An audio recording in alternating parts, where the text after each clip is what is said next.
Xitay Halk Respublikasyna iş saparynyň çäklerini hormatly prezidentimiz şeýledi. Xitayň Kommunistik Partiýasynyň Merkez Komitetiniň Syýasy bürosynyň Hemiselik Komitetiniň agzasy. Xitay Halk Respublikasynyň döwlet geňişiniň premieriniň birinji ornmasary Din Suesyan bilen duşugy boldy. Duşugyň başynda Xitay Halk Respublikasynyň döwlet geňişiniň premieriniň birinji ornmasary belent mertebeli türkmen mehmanyny mähirli mübarekläp, çakylygy kabul edip, Şanhay hyzmatdaşlyk guramasynyň samimine gatnaşanlygy üçin döwlet başdanmyza hoşallyk bildirdi. Hormatly prezidentimiz bildirilen mehmanseverlik üçin ýurdumyzyň wekiliýetiniň adyndan minnetdarlygyny beýan edip, Xitay tarapyny Şanhay hyzmatdaşlyk guramasynyň samiminiň üstünlükli geçirilmegi bilen gutlady hemde onuň dowamyny gazanylan ýalaşyklaryň tebit hyzmatdaşlygyny ösdürmäge we Şanhay hyzmatdaşlyk guramasynyň giňişligine awadançylygy üpsün etmäge ýardam berjekdigine ynam bildirdi. Döwlet başdanmyzy Türkmenistanyň öz uluslararasy infrastrukturasyny işin ösdürýänligini aýdyp, hadarysy logistika oruny döretmegiň mümkinçiliklerini ünitsekdi. Hemde Xitayly hyzmatdaşlary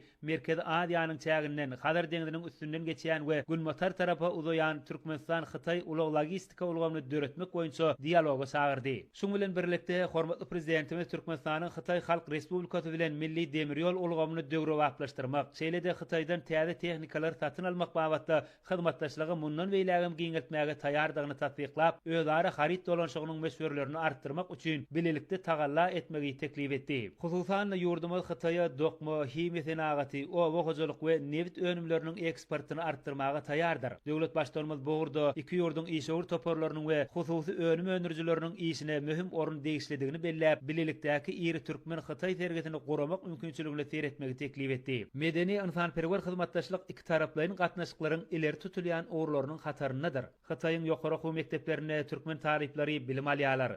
Türkmenistanyň bir näçe ýokary okuw mekdeplerine bolsa Xitay dili okudylýar. Türkmenistan ilm, bilim, medeniýet ulgamlaryny hyzmatdaşlygy giňeltmegi maksat edilýär. Duşugyň ahyrynda hormatly prezidentimiz hemde Xitaýyň Kommunistik Partiýasynyň Merkez Komitetiniň Syýasy bürosynyň Hemiselik Komitetiniň agzasy, Xitay Halk Respublikasynyň döwlet geňişiniň premieriniň birinji ornmasary Din Suesyan iki ýurdun hem özara hyzmatdaşlygy hasam ýokary derejelere çykarmaga taýardygyny tasdiklap, birek-birege berk jan saglyk alyp barýan döwlet işlerine mundan beýlägem üstünlikleri arzu etdiler.